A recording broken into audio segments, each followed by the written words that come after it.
Hola, ¿qué tal? Yo soy la maestra Sharon Anaí Paredes Chávez, colaboradora de la Jefatura Nacional de Salud Mental y de la Coordinación Nacional de Atención Paliativa, y en este momento les estaré hablando del tema estrategias de autocuidado en primeros auxilios psicológicos. Bien, para poder comenzar con el tema es necesario conocer los tipos de estrés. Para continuar con este tema, hay que saber que el estrés es normal, es una reacción natural del organismo que está ante una respuesta ante un desafío físico o emocional. Entonces, el estrés puede ser positivo para activar el cuerpo, la mente y la energía de una persona. Para ello, el organismo pues reacciona a las demandas del ambiente empleando diferentes recursos que contemos a nuestra disposición. Por ejemplo, ¿no? Si el estrés se prolonga de forma intensa y duradera, pues esos recursos se agotarían y la persona podría experimentar algún tipo de angustia y sufrimiento, lo cual es normal. Y también es necesario considerar que el estrés al que están sometidos, pues los intervinientes en primeros auxilios psicológicos, pues son personas que están bajo diferentes factores, ¿no? Por ejemplo, estresores ocupacionales, que son estas exigencias asociadas a las actividades para desarrollarlas durante la intervención en PAP. Por ejemplo, que sean jornadas largas de trabajo, que sea un gran esfuerzo físico y también mental, e incluso emocional, que los recursos sean limitados, que también haya lesiones en el cumplimiento del deber. Ajá, pero pues, también hay que considerar que hay otro tipo de estresores ambientales, que son estas condiciones climatológicas intensas, ¿no? Que durante la intervención, pues los intervinientes se sometan a mucho calor, ¿no? Un calor sofocante, lluvia, fríos intensos, incluso peligros ambientales como tóxicos, contaminantes, por ejemplo, como el humo, entre otros. También hay otros factores, por ejemplo, los factores personales, que son estas situaciones propias o personales, como atravesar dificultades familiares, ¿no? Y también tener antecedentes ya de trastornos relacionados con la salud mental, e incluso tener pues esta tendencia al perfeccionismo o baja tolerancia a la frustración son factores pues personales que pueden inducir a estrés ya crónico. El estrés positivo, que es otro tipo de estrés, permite resolver problemas y también enfrentar exigencias a través de esta tensión física y psicológica. Por ejemplo, puede que aumente la actividad productiva, pero ante ello que se estimule la creatividad y estar alerta, ¿no? Mantenernos alerta, entre otras cuestiones. El estrés básico, por ejemplo, es también considerado por otros autores como estrés de fondo y surge varias fuentes de tensión, por ejemplo, nivel individual, familiar, social, emocional. Y este estrés básico puede aumentar de acuerdo a cambios en las condiciones de la vida diaria e incluso asignaciones de tareas. Por ejemplo, que un interveniente, ¿no? Se encuentre alejado de su familia, que no tenga una comunicación adecuada, que esté trabajando con personas desconocidas, con de distintas culturas, ¿no? O también la incertidumbre en cuanto al trabajo, e incluso que tenga una nueva información que tenga que asimilar y que haya sido una información que surja de manera espontánea precisamente por las condiciones y que no sea quizá una información con la que el interviniente contaba para planear incluso su intervención. De hecho, dentro de este tipo de estrés, podemos encontrar otros tipos de estrés más característicos, ¿no? Por ejemplo, como el síndrome de burnout y también la fatiga por compasión. Por ejemplo, cuando ya hay un estrés acumulativo, es cuando podemos ver este tipo de síndrome o esta fatiga por compasión. Por ejemplo, el síndrome de burnout, alguna de sus características es el agotamiento psicológico, físico y emocional, incluso que se observe la despersonalización como sensaciones de extrañamiento y alienación, percepción de disminución de la eficacia personal en el trabajo y otros ámbitos. El síndrome de burnout, pues realmente lo hemos escuchado cuando esta persona ya se encuentra quemada, ajá, y ya no es capaz de concentrarse, tener un buen rendimiento en el trabajo. Y de hecho, puede surgir un tipo de respuesta incluso irónica o cínica en el que ya no le importe los resultados de su intervención, en este caso hablando de personas que se dedican a los primeros auxilios psicológicos.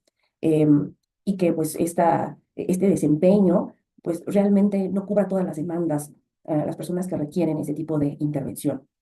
La fatiga por compasión, una de sus características es la reexperimentación. ¿Qué es esto? Es volver a recordar, pero ya con una gran carga emocional. Incluso puede observarse evitación y embotamiento psíquico, que son estas actitudes de distanciamiento, tanto físico como afectivo, de las personas, pero no solamente con las víctimas o los pacientes. Ujú. También puede haber una hiperactivación, es decir, un estado de tensión y alerta permanente, y no necesariamente que esto surja ante situaciones en las que realmente debamos estar alertas. Bien, también es necesario considerar que el estrés es propio de incidentes críticos. Los incidentes críticos son eventos que salen de lo común, son inesperados. De hecho, se pueden tornar traumáticos y provocan sensación de pérdida de control y si se percibe amenazada la propia vida. De hecho, bajo este tipo de circunstancias se presentan reacciones consideradas habituales, ¿no? Entre ellas, por ejemplo, las reacciones durante las primeras horas o también reacciones adicionales durante los primeros días y semanas. Las reacciones durante las primeras horas, ¿qué podemos observar? Una respuesta de shock, incredulidad, sensación de estar abrumado, pero también una fuerte reacción emocional e incluso indiferencia.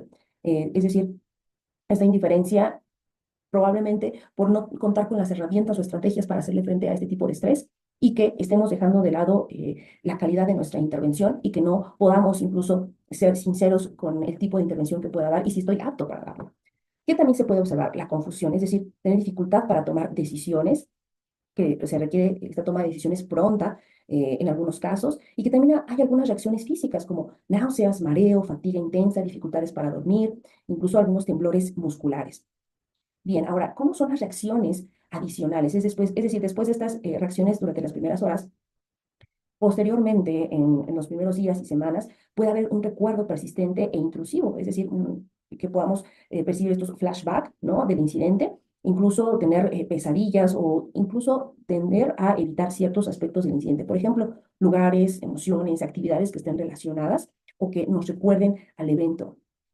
Bien, ahora, los factores que son necesarios a tomar en cuenta son los factores de riesgo que pueden contribuir a que este estrés se presente en los intervinientes, ¿no? De hecho, estos factores de riesgo son estas condiciones que influyen directamente en la capacidad para que los intervinientes puedan desarrollar adecuadamente su función. Y, de hecho, facilita que se aparezcan o se observen estos síntomas. Por lo tanto, podemos observar una afectación física, psicológica, emocional en el personal. Bien, conozcamos este tipo de factores. Los factores individuales, ¿no?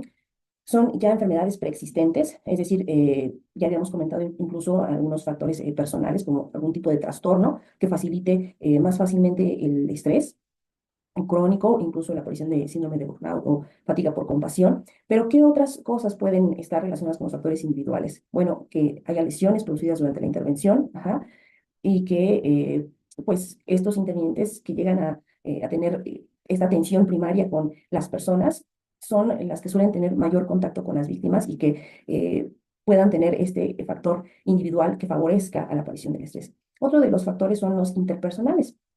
Aquí nos referimos a conflictos por participar en labores de emergencia o también que presenten algún tipo de nostalgia por separación prolongada, en este caso, por ejemplo, con la familia, e incluso algunos rasgos de personalidad que estén afectando las relaciones interpersonales. También otro de los factores es que se presenten problemas en la organización, es decir, que haya ambigüedad en las funciones, que incluso haya falta de lugares para descansar, que haya confusión en las instrucciones.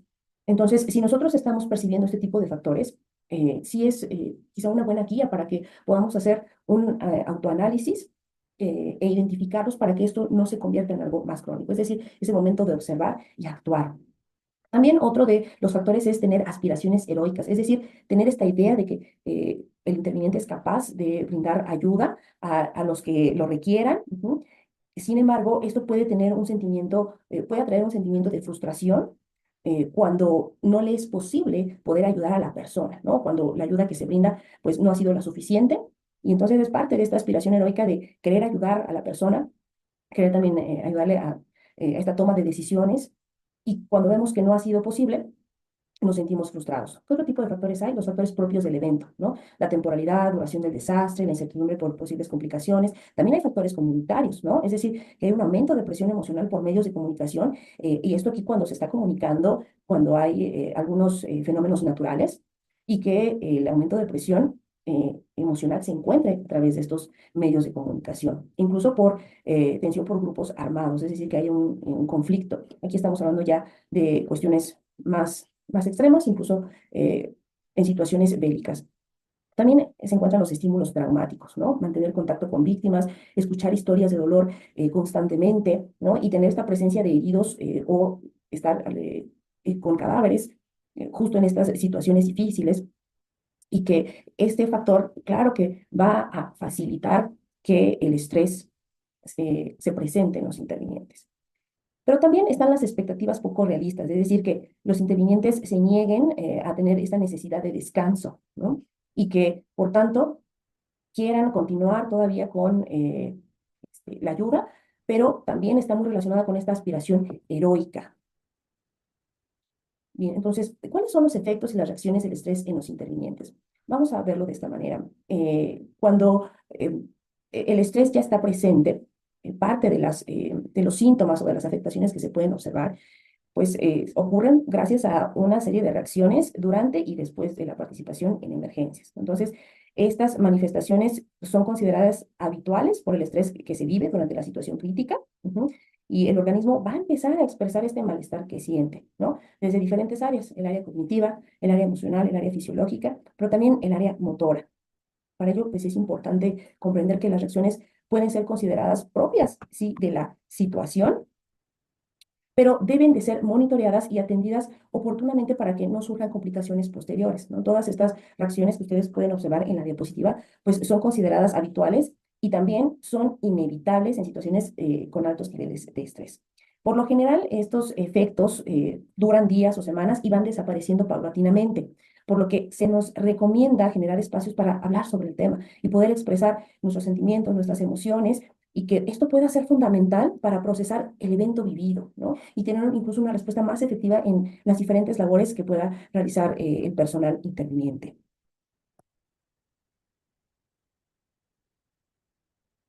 Bien, ahora continuando con el tema, están las estrategias de cuidado que, ahora para entrar en materia, ¿cuáles son estas estrategias que podemos utilizar en el ciclo de respuesta? Bien, para ello, pues es verdad que la formación de los intervinientes pues, se constituye en una de las más valiosas herramientas protectoras, ya que no solo pues, está facultando esta habilidad para brindar apoyo a la comunidad de manera efectiva, sino también le genera seguridad al personal. Entonces, la preparación del interviniente puede contemplar la capacitación en el manejo y control de estrés a través de estrategias que deban de aplicarse cotidianamente, ¿no? Así como en emergencias.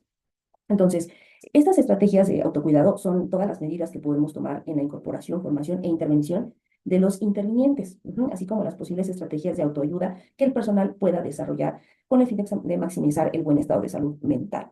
Entonces, ¿cuáles son una de las herramientas que se nos recomienda? Una de ellas es la selección del personal. En la selección del personal, pues es este proceso de selección que permite equiparar los recursos, ¿no? Junto con la formación en las responsabilidades o tareas que le van a tocar a cada persona o a cada grupo interviniente, ¿no? Sin que esto exceda las capacidades del interviniente y que se eviten frustraciones innecesarias y acumulación del estrés.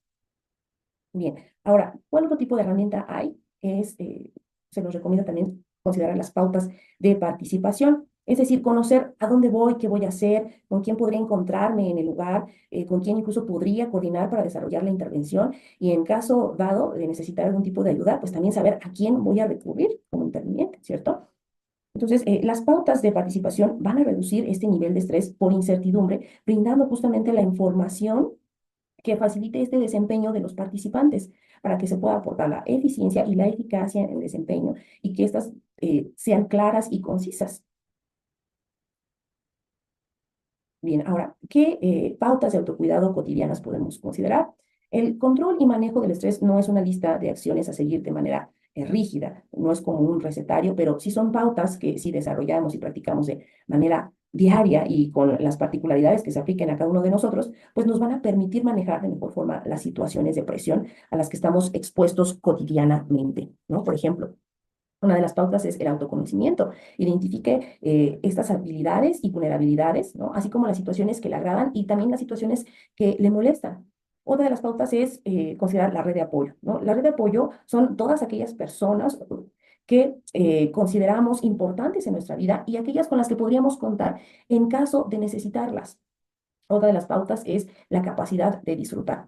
Para ello, pues es importante identificar lo valioso que pueden ser las actividades que se están realizando, ¿no? Ya que en muchas situaciones sencillas puede que hallemos este placer. Entonces, si nosotros observamos tanto las actividades que nos agradan y desagradan, y que también estemos dando esa importancia al entretenimiento y a la distracción mental, pues va a ser más fácil que yo reconozca qué acciones, qué actividades son las que me llevan a este tipo de placer y que sea también una forma de no estar cotidianamente en esta situación estresante, que es normal, pero si yo identifico lo que me puede ayudar o que hace que identifique emociones agradables, entonces va a ser más fácil que yo pueda acceder a ellas. Más adelante nos vamos a comentar cómo podemos traer a nuestra mente esas emociones agradables. Otra de las pautas es la tolerancia a la frustración y cómo reacciona ante situaciones que le desagradan. Es decir, esta pregunta, al realizárnosla, sirve también como una pregunta de reflexión. ¿Cómo solemos responder cotidianamente cuando nos presentamos ante una situación que no se hace como nosotros queríamos que se hiciera? Ajá. O las cosas que no salen como nosotros queremos, ¿cómo estamos respondiendo ante ello? También es necesario considerar los proyectos y metas, es decir, tener una mente abierta a los distintos componentes de la vida. Es decir, que no solamente nos enfoquemos quizá en esta parte de acción en los primeros auxilios psicológicos, sino que tengamos presente las diferentes áreas de nuestra vida y cuáles son nuestras metas y proyectos. También es muy importante considerar las técnicas de relajación. Por ejemplo, técnicas de respiración, de relajación guiada, ajá, de relajación muscular y también de atención plena. Por ejemplo, una de las formas de relajación a través de la atención plena es que si me encuentro en un lugar en el que estoy empezando a tener los síntomas de estrés y que para ello es muy importante que la persona reconozca cómo reacciona su cuerpo ante el estrés, es decir, en dónde lo siento, cómo lo siento. Unas personas podrían decir, siento una presión en el pecho o siento que mi respiración se está acelerando. Empiezo a sentir como mis manos sudan o bien empiezo a sentir un dolor en el estómago o también dolor de cabeza, ¿no? Entonces, si empezamos a identificar los primeros síntomas con los que son, podríamos decirlo que son una señal de que el estrés ya está presente y que está comenzando incluso a desarrollarse desde el cómo lo estoy sintiendo en mi cuerpo hasta cómo lo estoy asimilando mentalmente, ¿cierto? Entonces, si yo identifico estos síntomas, es el momento para poder aplicar las técnicas de relajación. La atención plena es una técnica que nos hace estar en el aquí y en el ahora. Normalmente nuestra mente nos puede llevar a diferentes situaciones y aunque no estemos ante la situación de estrés o esa situación que nos tenga que, vaya, que tengamos que estar alerta como una respuesta, estas técnicas de atención plena nos ayudan a estar en el presente y no tanto en el pensamiento de no voy a poder, me es difícil, me estoy frustrando, lo cual sí, el pensamiento puede que nos ayude mucho a identificar cómo me estoy sintiendo, pero hay ocasiones en que el pensamiento con un tipo de emoción se prolonga, ¿no? Y entonces eso genera que ya tenga un estar estresado. Ya no es ante una reacción realmente de una situación en la que tenga que estar alerta porque mi vida no está corriendo peligro o no tengo que huir, pero mi pensamiento me está llevando a ese estrés. Entonces, la atención plena nos ayuda a que al estar aquí en el ahora a través de mis sentidos, no me vaya con ese pensamiento, ¿cierto? Entonces, uno de los ejercicios de atención plena es que si estoy en la situación de estrés, yo me enfoque en, esta técnica se llama como 5 4 3 2 1 y justamente es por los 5 sentidos. Por los sentidos es como podemos anclarnos a esta realidad. Por ejemplo, ¿qué vamos a hacer? Buscar 5 cosas a mi alrededor que observe. Pero estas cosas que observe y el momento de detectarlas no es para verlas solamente de manera rápida. Por ejemplo, si estoy viendo un árbol frente a mí en la situación estresante y que me estoy dando ese espacio también para llegar a la calma, entonces voy a ver el árbol, que sería el primer objeto, pero voy a verlo a detalle. Es decir, voy a ver sus ramas, sus hojas, de qué color son, si tiene frutos o no, si está seco, si es frondoso, cómo el viento mueve las hojas, si el árbol es grande, si el tronco del árbol tiene un color específico, si tiene animales. Entonces, si nos damos cuenta, es un objeto que estoy observando a detalle, con detenimiento. No es como que observe 5 cosas, un árbol, un carro o una casa, no. Vamos a verlas a detalle. Así como ese árbol que me enfoqué incluso en las hojas secas que tenía o en algunas ramas secas, pues realmente es una observación detallada. Y quizá en ese momento, al estar viendo los detalles, es posible que nos demos cuenta que ya no estamos pensando o no tenemos esas emociones desagradables, porque nuestra mente ya está enfocada en otra cosa, es decir, ya tiene una atención plena, en este caso porque realmente estoy observando a detalle lo que estoy viendo, ¿verdad? Entonces, después de esas 5 cosas que observo, nos vamos a 4 cosas que escuchemos. A lo mejor lo que escucho a lo lejos puedo distinguir que es el ladrido de un perro, pero voy a hacerlo también con detenimiento. ¿Cómo es ese ladrido del perro? ¿Está lejos? ¿Está cerca? ¿Se escuchará de un perro grande? Y que si nos damos cuenta, son sonidos que realmente no es que estemos buscando un sonido en particular, y solamente estoy diciendo algunos ejemplos de los sonidos a los que nos podemos topar y de lo que decidimos también enfocarnos para escuchar. Bien, entonces pasamos de 5 cosas a observar, 4 cosas a escuchar y ahora nos vamos con 3 cosas que podamos tocar. Y también vamos a tocar con detenimiento, es decir, realmente explorar a conciencia la textura, si hay calor o hay frío al momento de tocar este objeto, y que puede ser cualquier cosa que tenga cercano a mí. Ujú. Si es rugoso, si es liso, o bien si está pesado, si es ligero. A lo mejor estoy llevando un objeto que también estoy considerando como un objeto que me ayude a regular, ¿no? Que me ayude a calmar.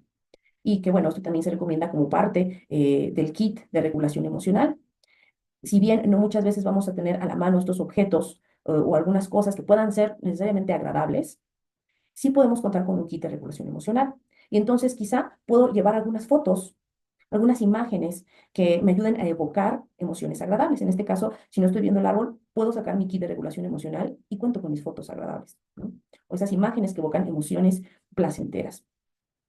También puede ser a lo mejor una playlist, un tipo de música que quiera escuchar que me ayude a relajar, o bien algún tipo de audio que me ayude con una relajación guiada, ¿no? Por ejemplo.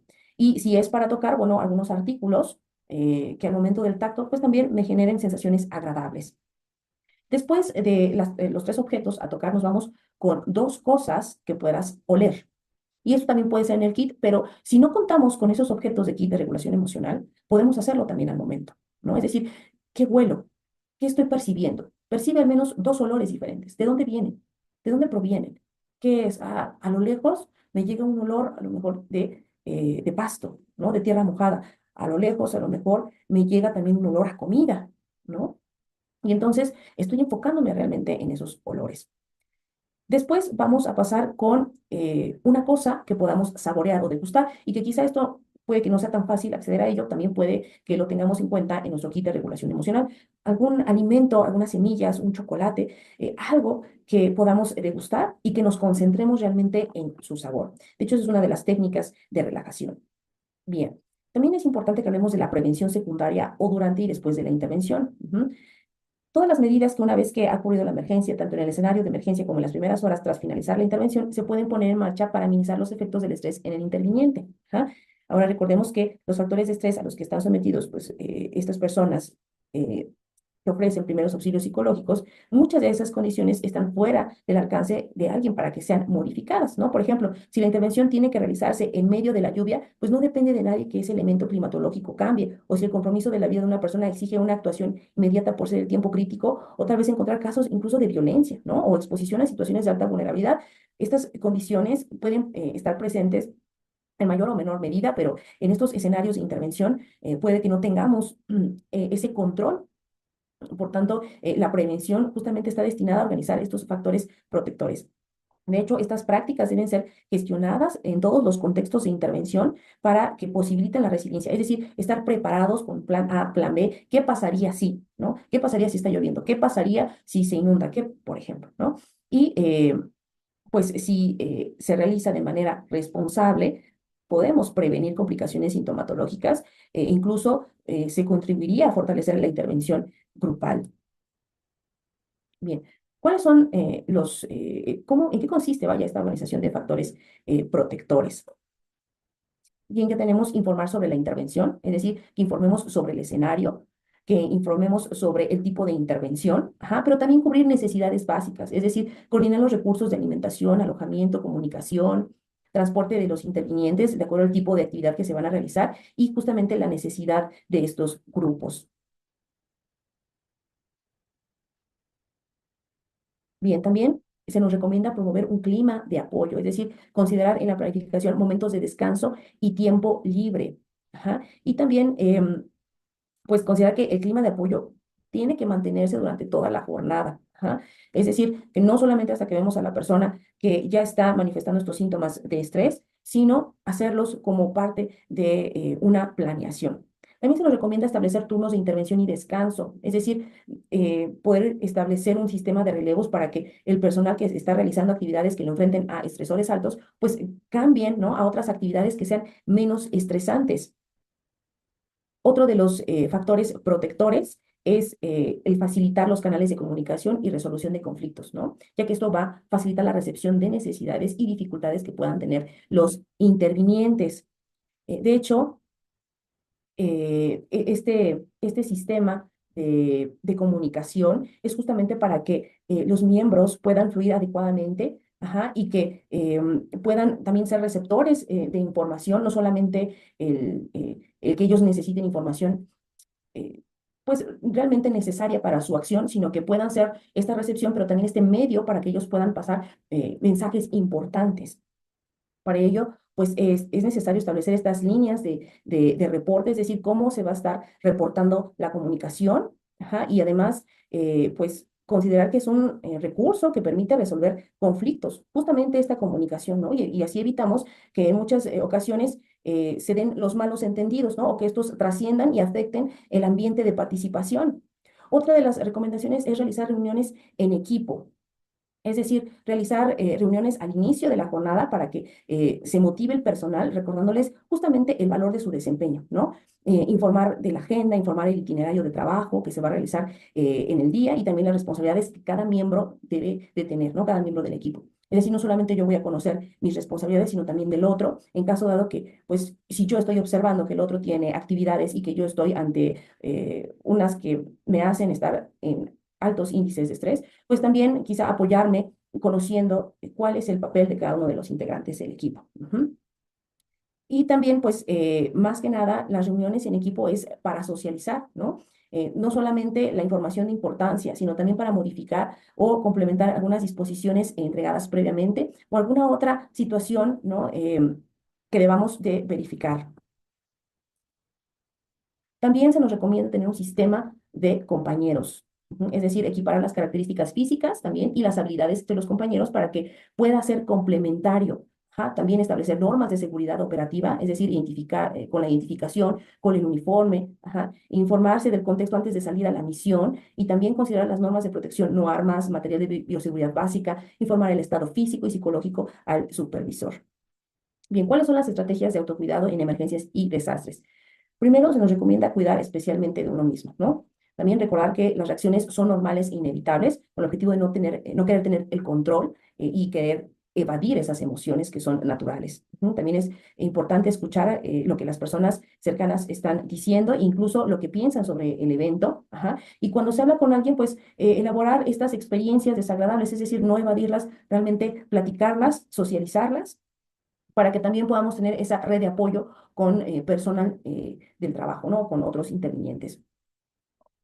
Ahora, ¿qué también se nos recomienda? Que si nos resulta difícil concentrarnos en obligaciones que sean más exigentes, continuar con tareas que sean de rutina, ¿no? Continuar trabajando en ellas. También, pues, como hablábamos de la comunicación, es importante expresar los sentimientos, aún a personas que puedan ser extrañas o desconocidas, ¿no? Darnos esa oportunidad de platicarlo, incluso ante personas que son parte del equipo, no conozco, pero entonces me doy también esa apertura para poder expresar mis emociones y también apertura para escuchar al equipo. Aún así, se nos recomienda que podamos hablar con alguien que nos sintamos cómodos, ¿no? Es decir, describirle a esa persona lo que sentimos, lo que pensamos durante el evento crítico y si hay alteraciones de sueño o si realmente nos sentimos muy ansiosos, pues comentarlo con alguien en el que podamos confiar. A veces es más fácil expresar los sentimientos haciendo alguna actividad que solamente hablando, ¿no? Entonces, justamente las reuniones son para ello. Y también el tomar conciencia de esas tensiones e incluso verbalizarlas, porque nos estamos haciendo consciente de ellas, ¿no? Verbalizarlas, a lo mejor también escribirlas, de cómo está mi cuerpo, a lo mejor cómo estoy sintiendo los músculos, porque ya es momento entonces de aplicar técnicas de relajación. Si continúo yo con ese tipo de intervenciones, pues sí es importante que yo tenga un ejercicio, un hábito de ejercicio físico para que normalmente alivie ese tipo de tensiones, ¿no? Tener hábitos de higiene, de sueño y también de alimentación adecuada. Hay que evitar automedicarnos, no exigirnos demasiado y también comunicarle al coordinador del equipo, pues cómo nos ha afectado este evento para que ellos comprendan y en algunos casos, pues ellos puedan intervenir, ¿no? Por nosotros. También evitar abrigar expectativas exageradas o perfeccionistas, ya sea con respecto a nosotros mismos o a las otras personas. Bien, al momento de brindar el apoyo entre pares, porque es un recurso muy valioso que justamente va a ayudar a los intervinientes a sobrellevar estas situaciones angustiantes. ¿Y por qué es necesario comunicarlas? ¿O por qué sí es importante hablar de cómo nos estamos sintiendo? Porque el otro compañero también está viviendo lo mismo y es más fácil que comprenda lo vivido, porque justamente está compartiendo experiencias y pueda brindar ayuda ya en el contexto, ¿verdad? Y tener una asistencia inmediata. Bien, ¿qué es lo que podemos observar en este apoyo entre pares? Bueno, estar a disposición, como ya comentaba, de el hecho de hablar, pero también estar como escucha activa. Y esto porque el compañero puede ser el primero en detectar estas señales de estrés, incluso tanto de cansancio o de angustia, ajá, y que puedan ser señales de alerta para que puedan ser gestionadas por el equipo. Y si estamos viendo algo así en nuestro compañero, pues podemos sugerir un descanso, ¿no? Comentarle también al coordinador para que tome una medida de relevo o incluso una remisión o desmovilización de acuerdo a las circunstancias y necesidades, ¿verdad? El estar a disposición es que si se le pide a uno o a nosotros, ¿verdad? Proporcionar apoyo, pues vamos a tratar de tener esa disposición. Si es verdad que a lo mejor no todos vamos a hablar o se nos facilite expresar nuestras emociones, la verdad es que las personas que han atravesado una experiencia angustiante, ya sé que a lo mejor estoy viendo también al compañero que le cuesta trabajo hablar, pero el hecho de escuchar a otros compañeros, o bien que yo estoy compartiendo algo y el otro compañero no se anima a hablar, pues el hecho de saber que ya hay alguien que está atravesando por la misma experiencia, pues también sirve de apoyo y confianza para la otra persona porque me puedo sentir comprendida, ¿verdad? Y también, aunque no hablemos, pues también considerar que las otras personas valoran el hecho de que simplemente estemos allí para la otra persona, ¿no? O que a lo mejor no podamos dar una retroalimentación inmediata. Quizá a veces se nos dificulte decir lo que el otro compañero quiera escuchar en este momento de estrés, pero simplemente con la compañía está, vaya, es suficiente. Ahora, el hecho de estar a disposición, pues no quiere decir que seamos invasivos, ¿no? También, pues hay que manejar la situación y ubicar los recursos, es decir, cuáles son estas necesidades básicas del compañero que necesita expresar estas emociones e incluso las mías, ¿no? Pero si en este momento me toca hacer un apoyo, pues ubicar los recursos, ajá, es decir, con los cuales yo pueda contar para apoyar tanto al compañero como a mí y en caso dado, pues ayudarle a esa persona a que esté en un lugar seguro, que se sienta protegida, ¿no? Que incluso tenga algo de privacidad y que tenga este acceso a la ayuda que está necesitando. De hecho, nuestra ayuda no solamente es que ubiquemos, por ejemplo, los recursos, en este caso contar con el coordinador o contar con algún material para la intervención, sino más bien algo que también puede ayudar es simplemente brindarle información que le ayude a tranquilizarse, porque es una información que me ayuda a organizarme o a planear, incluso a ser más receptivo a lo que viene, ¿no? A esta incertidumbre que pueda ocasionar y que si ya estoy compartiendo información respecto a la planeación de la intervención o de la misión, pues con eso puede que sea suficiente. Ahora bien, es necesario mantener esta confidencialidad, ¿no? Recordemos que la confidencialidad es una piedra angular de todo el apoyo entre pares.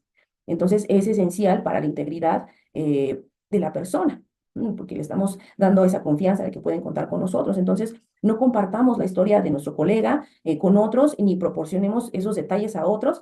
Y si en dado caso que los compañeros o voluntarios estén preocupados, y en dado caso que hagan preguntas, pues hay que sugerir a estos compañeros que hablen directamente con la persona. Bien, ahora, la prevención terciaria, ¿qué consiste? Bien, se nos habla de la desactivación o el defussing, que es una técnica poco estructurada que se usa cuando los intervinientes vivieron un incidente crítico, un evento doloroso o muy estresante. Y realmente hay tres fases: la fase uno de introducción, la fase 2 de exploración y la fase 3 informativa. ¿Cuáles son los objetivos de la desactivación de este tipo de técnica? De hecho, su objetivo es disminuir el nivel de tensión que se ha acumulado durante la jornada de trabajo para que la persona pueda volver a su rutina habitual. También uno de los objetivos es reforzar estas capacidades individuales de los intervinientes.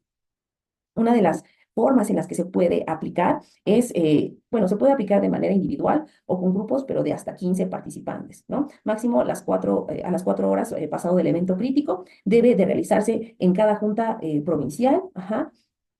De hecho, la duración que se puede considerar para esta técnica es entre 20 y 60 minutos, que sea en un ambiente con, bueno, pues en un lugar cerrado, con ventilación, sin interrupciones de ingresos, incluso celulares, y que haya suficiente espacio. Para ello también hay que, pues, disponer de un dispensador de agua, vasos, servilletas o incluso pañuelos desechables. Y vaya, ¿quién realiza esta técnica? La desactivación puede conducirla una persona con formación pertinente y debe estar asistida por un compañero de apoyo. De hecho, la persona que guiará el diffusing garantizará que va a existir esta apertura para un diálogo libre, tanto de las impresiones como de las vivencias experimentadas, ¿no? El objetivo también es que se pueda identificar y reconocer los síntomas de los intervinientes.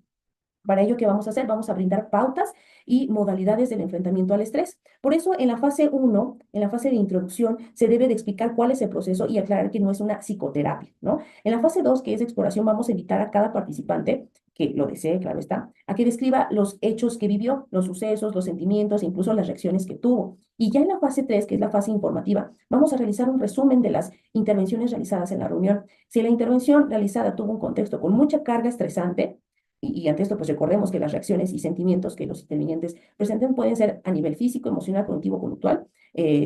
Vamos a considerar que estas intervenciones, que ya tienen mucho contexto de carga estresante, pues vamos a normalizar las reacciones, es decir, vamos a validarlas. Ok, ahora, ¿qué pasa después de la reunión post-intervention o el de briefing? Esta es una técnica grupal que se realiza hasta 72 horas después de la participación en actividades especialmente críticas, donde el escenario fue perturbador y en las que se pudo haber dado desplazamiento a terreno por varios días y la carga de estrés ha sido alta. Bien, ¿cuál es el objetivo del debriefing? Uno de ellos es, claro está, el mitigar el impacto de este acontecimiento estresante y favorecer la recuperación a través de la expresión verbal de esa angustia experimentada. Entonces, ¿qué vamos a hacer? Vamos a proporcionar información útil para, primero, comprender las reacciones habituales y las pautas de manejo del estrés. ¿Cuáles son sus características de aplicación de esta técnica de briefing? Una de ellas es que se puede realizar de manera individual o con grupos también de hasta 15 participantes. De hecho, los grupos deben ser conformados de manera homogénea, es decir, por el personal que haya tenido exposiciones semejantes en las situaciones de emergencia, ¿no? También se debe de realizar estas 72 horas que van a ser después, es porque no conviene hacerlo inmediatamente, porque hay muchos factores como el cansancio, ¿no? Que puede alterar procesos mentales de los afectados, que puede dificultar el logro de estos resultados positivos del encuentro. Ujú. También se nos recomienda que se realice en cada junta provincial. Bueno, y la duración, esta va a depender del número de participantes, ¿no? Y también la intensidad del evento que hayan vivido. Puede tomar alrededor de 45 minutos hasta 3 horas. El ambiente que se recomienda es que sea un lugar cerrado, con ventilación, sin interrupciones, también sin celulares y que sea en un espacio suficiente para todos los participantes. Ujú. También se nos recomienda que contemos con un dispensador de agua, con vasos, con servilletas, pañuelos desechables. Bien, pero en la fase uno, que es en la introducción, ¿qué vamos a hacer? Facilitadores van a realizar la presentación de los participantes y también van a hablar de los objetivos y las reglas de la sesión. Ya en la fase 2 también va a ser un relato de los hechos, promoviendo que cada persona pues escriba lo que sucedió desde su perspectiva. Y en la exposición de pensamientos vamos a motivar a la persona o a los participantes que expresen los pensamientos que han ido surgiendo desde el inicio del evento hasta el momento actual. De hecho, al final de esta fase se profundiza en la impresión que se tiene sobre la situación vivida. Ya en la fase 4, que es el relato de los sentimientos, vamos a solicitar que se compartan las emociones, las sensaciones, sentimientos, ¿no? Que se experimentaron. Y bueno, en esta fase es muy común la expresión emotiva alta, ¿no? ¿Esto qué va a significar? Que en muchas ocasiones se presente llanto, reproches, agresividad, miedo, frustraciones y que sean estos expresados de manera intensa. Entonces, vamos a contener las manifestaciones y mantener cerca estos pañuelitos desechables, ¿verdad? Y agua en caso de que algún participante lo requiera. Ya en la fase 5, que es la fase de normalización, debemos de hacer un resumen de las reacciones que se han manifestado y enfatizar en las similitudes que compartieron los participantes. Vamos a normalizarlas y explicar que se puede presentar otro tipo de reacciones en los días posteriores e incluso en la forma en que se espera vayan descendiendo paulatinamente. Para esto vamos a dar pautas de afrontamiento al estrés y motivar a estos hábitos saludables de alimentación, ejercicio, sueño, evitar consumo de sustancias psicoactivas, y evitar, por ejemplo, aquí particularmente el consumo de alcohol y el tabaco para lidiar con estas emociones. Ya en la fase 6, que es la fase de conclusiones, este paso consiste en hacer un resumen de lo que se vivió durante la sesión, es decir, enfocarnos en mostrar las acciones que realizamos y que al momento de ser compartidas, pues también estamos recapitulando todo lo que pudimos realizar al final de la intervención. Una de las formas también en la que podemos sobrellevar esto es compartir la manera en cómo estamos enfrentando, confrontando estas emociones desagradables.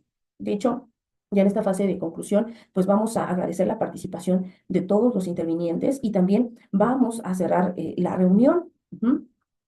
Entonces, esto de manera breve son una de las técnicas que podemos utilizar justamente para, ante estas situaciones de estrés y los síntomas normales que puedan aparecer ante los eventos críticos, aplicar estas técnicas antes o después. Ujú. Entonces, espero que les haya gustado. Les dejo las referencias y cualquier duda pueden enviar un correo electrónico a salud saludmental@iste.gov.mx para que nos hagan llegar sus preguntas y con mucho gusto se estarán atendiendo. Bueno, esto ha sido todo de mi parte. Espero vernos pronto.